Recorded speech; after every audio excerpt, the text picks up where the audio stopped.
Hey everybody, it's me, Tommy Tricks on the sticks, Thomas Tex on the decks.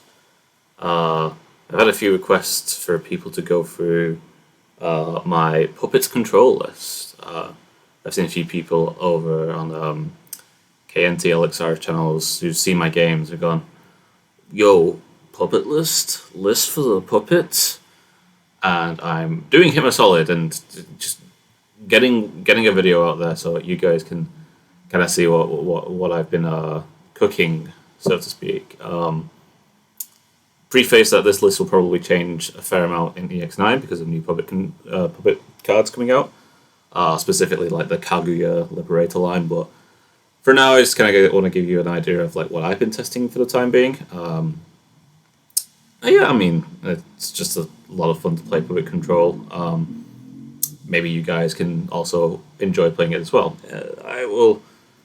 We'll see. I will get into the list. So straight off the bat, we're on for Karamon. So for anybody who has like kept up with me playing Puppet Control, you will have seen me play it back in EX7.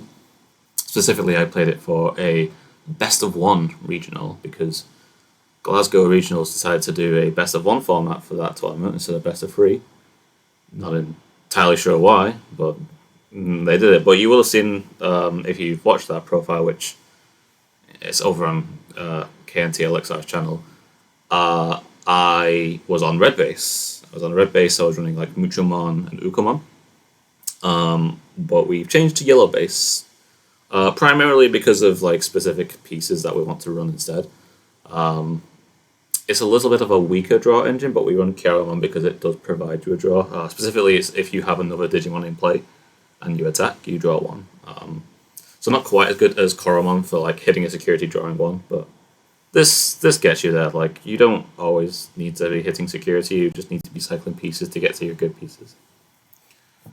Because we're on yellow base, we are on a more conventional shoe package. So we're running 4 of the cost reduction Shumons, 4 of the Searcher Shumons. They find a Puppet and a Liberator. For 4s, we're a little bit more thin on the ground.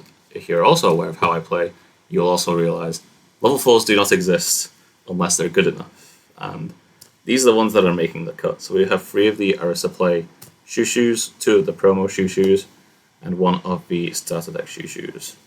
To round off this small package, or medium package actually, there's a fair amount of cards in there.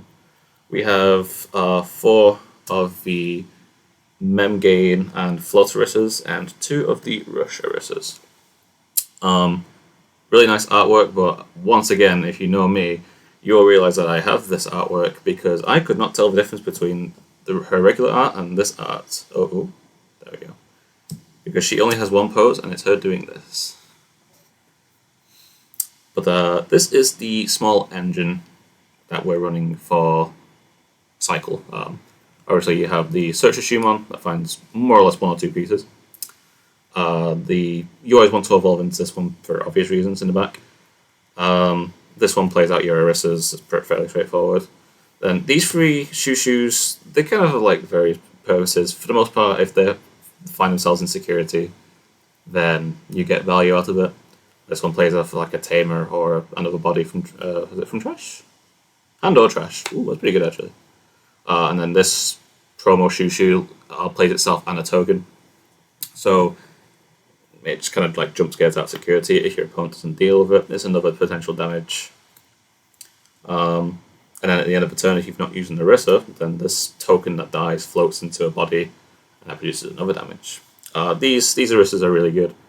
I would only maybe cut 1 more if we're playing the new tame that's coming in EX9. So Mirai is effectively another Arisa, but that's something I will like. That's a bridge I'll cross to in the next couple of weeks because the list will look a lot different than what it currently looks like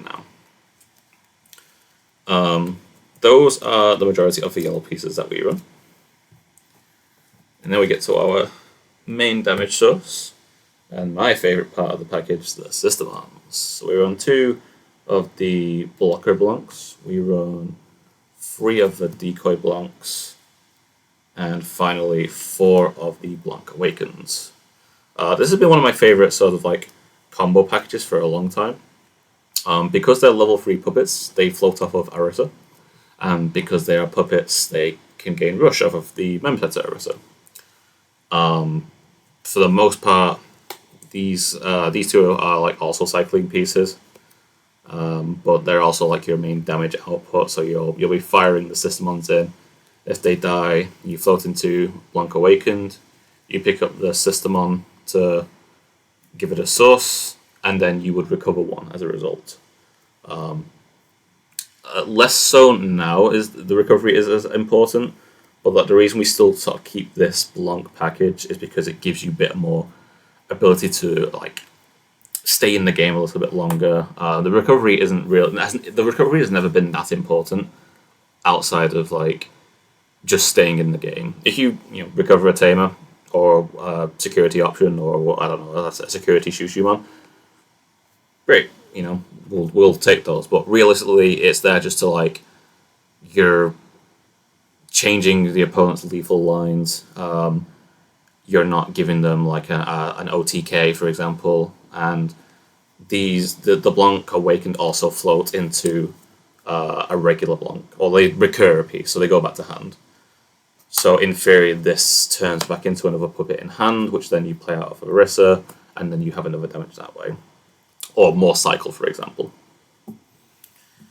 So what's like different in terms of like why are we playing red base, for example? Yellow base. And the reason for that is we are playing a slightly different package, or like a slightly different game plan. Ever since BT20 came around, we have new pieces to make the Systemons pop off even more, and that is with 3 copies of BT20 Gankoomon and 3 copies of Gankoomon X Antibody, the BT21 specifically. So Gankoomon reads, on play, on evolve, you can evolve one of your level 6 or lower, is it Hookmon or Royal Knight specific? So Hookmon or Royal Knight specific from hand or trash into a level 6 or lower. And the idea is that you can slam Ganku, use his effect to evolve into Gankoomon X Antibody, and gain his when Digivolving effect, which is D-Digivolve 2. Then if you have the correct source, which 99% of the time you will, your entire board, regardless of what Digimon it is, what time it hits the board, gains Digimon effect immunity until the end of your opponent's turn. And then his opponent's turn effect is all of your Systemon gains blocker reboot. And this is where we like start to kind of do some shenanigans. So move these to one side. The general sort of concept is that you do a little bit of early damage with the shoes and the shoes, and you end up getting to a point where you're putting different Blancs on the board, so that at a certain point where you can either continue to push damage and see how much you can get away with. Ideally, if they're doing damage, you actually don't want them to die, because what you do then is you slam Ganku for a reduced cost of 4, because he reduces his play cost by 4 if there's a Systemon or Hookmon in play. We don't run any Hookmons, spoiler alert. But you slam him for 8, and then you evolve into Gankoomon X, D-Digivolve 2, whatever, board-wide immunity, and then at the start of your opponent's active phase, these gain reboot and blocker. And then if you combine that with Viscerissa, if one of these Systemon dies, or let's say you block with Blanc Awakened, you die, you add back the Systemon, suspend Arisa, replace it with Blanc, and now you have another Digimon effect immune blocker. So you kind of just like lock down a really strong board state that is Digimon effect immune and is really hard for your opponent to get it over. In terms of removal, it's not the best, unfortunately, but in theory, you produce like 3 strong bodies that stick to board, promote a 4th body from raising, and then start trying to push damage that way. Or you just do it again because the Systemons are still on board. Or you swing a couple bodies to see if you can bait like an ace or something out. Then slam the Ganku, D-Digivolve by turn, and it goes from 8 cost to 4 or 5 costs, for example. That's like the main combo. We have some more tech pieces to work with. This card is a puppet, would you believe? Etemon. 2 copies of EX5 Etemon.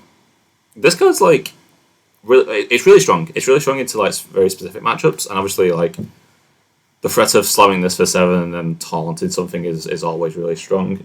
One thing I like to do is like if you have enough memory on promote of a Shushu, or if you just like as a Shushu on board that's made it like you can like sort of Memset Orisa, start a main game on a Orisa, evolve this for 4 taunt, evolve it to Ganku for 4 Ganku effects because it's also when evolve into Gankoomon antibody, DDG evolve 2, and then when you taunt something you resolve Etemon's effects to like reveal the top 3. If you find a Shumon, great. If not, you maybe put a Ganku X in trash and then you just block with Ganku X. So it's like a cool taunt setup that like your board is immune as well. And so like you taunt an ace and DDG for something else, for example, you can kind of like maybe turn skip them. But something else I like to do is if you do that, you also run 2 copies of Jesmon GX Ace. Ooh, SP, look, this cost me so much money. So like same concept, if you go like evolve into Etemon, evolve into Ganku, evolve into Ganku X, your opponent attacks, evolve into Jesmon GX, load like another Ganku X, pop something, block, your board is immune. It's like next turn you can just go, okay, swing, load another Royal Knight, burn 2 on suspend, and then like this it's free damage by itself. Nice little like disruption tech, good for like against armors where they like to like swing armor purge, then like resolve armor digivolution. Means you can sort of force out like 2 armors, or if you pop first then block, then they can't do anything with the Vmon afterwards if they don't have like an armor digivolution on board. And then the other caveat, the other like enabler for Etemon is the OG Puppetmon Ace, 2 copies. DDG 2 and bot deck is pretty nice. Bot deck if it's suspended specifically, so it's a little bit of an awkward one where you can't really like DDG evolve bot deck and block. You can like at best DDG evolve 1 card, bot deck another, but like realistically this guy's here to like DDG evolve 2 and just like block. And then sometimes you get overflow if your opponent is like on adventure and you turn it into a level 4 so they can't float into Our Courage United, for example. Things like that. Also, he's a puppet, so yeah, overflow 4 is kind of scary, but if he dies, he does float off of her. Like Orisa resolves to float into a level 3. So the fact that he's a puppet and with overflow doesn't mean too much because you're still getting some value even if it does die. And what is a control deck without 2 copies of Can't Leave Home Without It? Medieval Gallantmon. I don't really need to explain this card, but if you're somehow a new player and have stumbled onto this as being your first decklist profile video, 1, unlucky. 2, Medieval Gallantmon is just like a really good secret rare. You suspend 2 bodies, any 2 bodies, to reduce the cost by 4.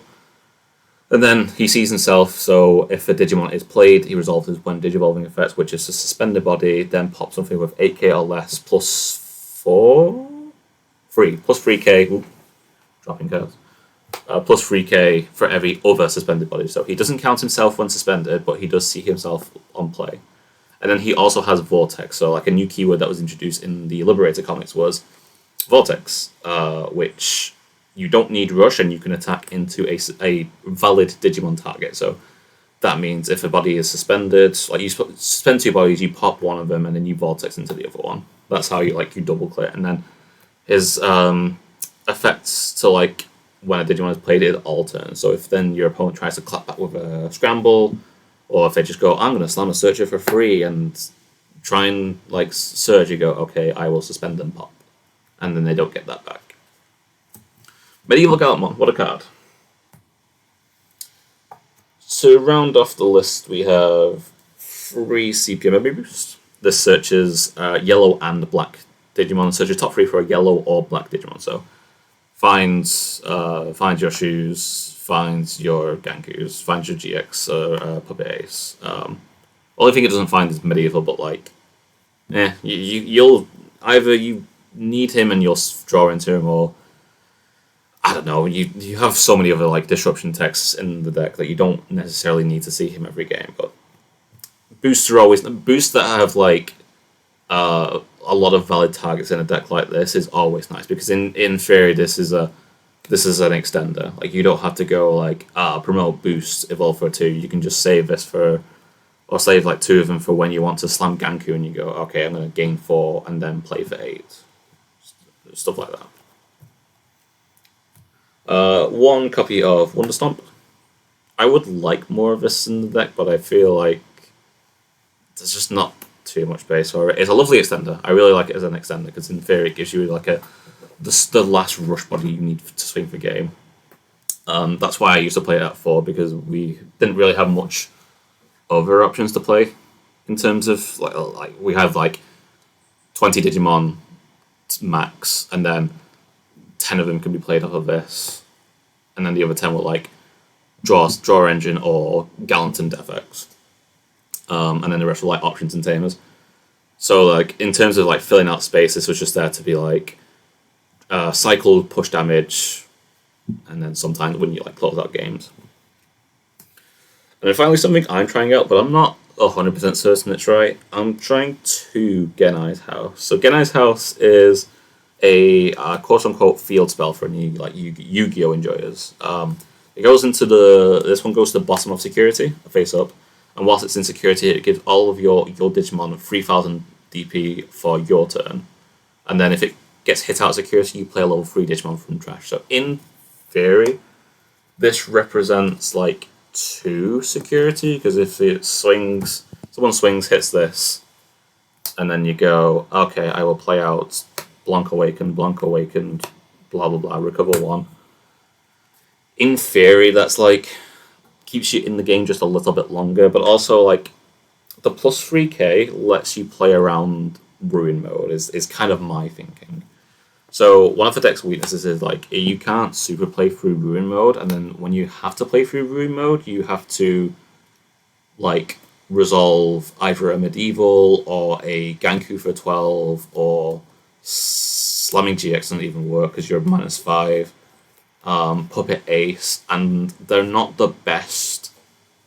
They're not the best tools to like help you combat that. So in theory, Gais House is here as a way to represent playing to board. So like all the Systemons not named Awakened Blanc are 3k. So Gais House buffs it to 6k, which means in theory you can slam for 3, and then slam Ganku for 8, then de-digivolve 2 by evolving into Ganku X, and then you're still establishing a board state with that, and then next turn, even if they like present another Ruin mode, you're still tall enough to like keep pushing damage.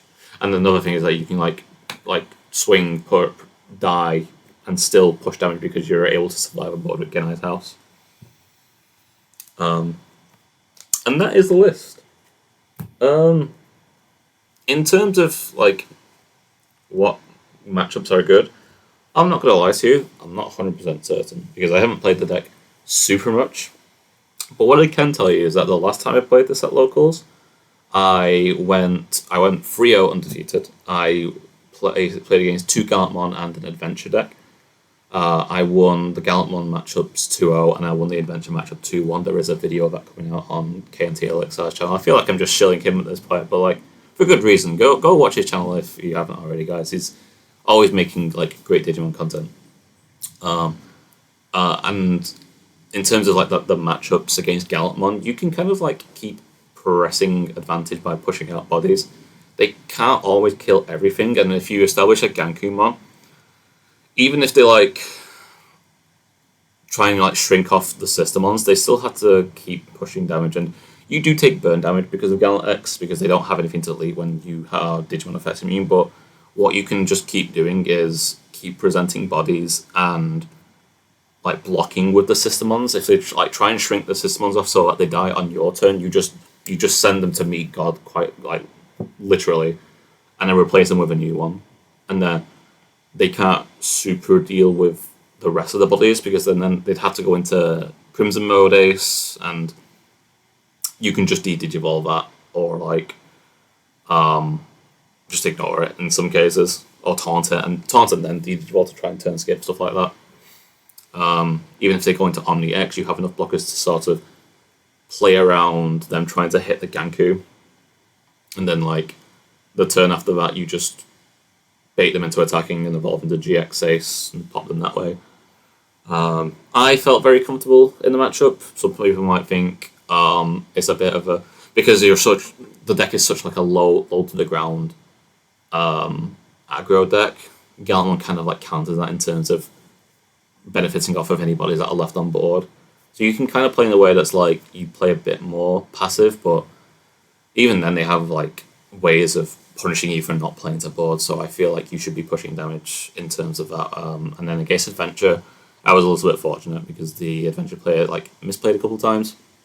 But I'll chalk that one up to matchup unfamiliarity, because who's playing Puppet Control in our Lodge year of 2025, right? But in terms of like what you do against Adventure, again, it's kind of just a more case of trying to overwhelm them. If they turbo into their aces, that's when you can kind of make use of Etamon. I think the match I played, it was like game 2, I managed to taunt one of the aces and then de-digivolve the other ace, bot deck so it was like de-digivolve the Wargrave, bot deck the Melga, force them overflow it and just like turn skip them. And then at that point you're in such a good like advantageous state, and like you can slam Medieval to get rid of the 2/4s left, and then that way they can't like super play around you unless they're like they'd have to then give up the like a Mega Kaboon to then play Lily or something. The only other matchup I can think of off the top of my head is like Sakuya. Sakuya's not a great matchup, more so because of what's it called, pause plugin. If they pause plug in the Gankus, which they should be doing, then you can never really use them to like blast into GX. Anything that's suspended and makes it back just gets locked down by Valderarm. They can produce so many bodies that either can't be de-digivolved or don't have a play cost. Or Valderarm in particular is just locking down your Gankus as well, so there's a lot to worry about there. I don't think it's unwinnable, but it's difficult. But that's my list. I hope you enjoyed watching. If you want to see more profiles, I'll think about it. But until then, thank you for watching and enjoy Puppet Control.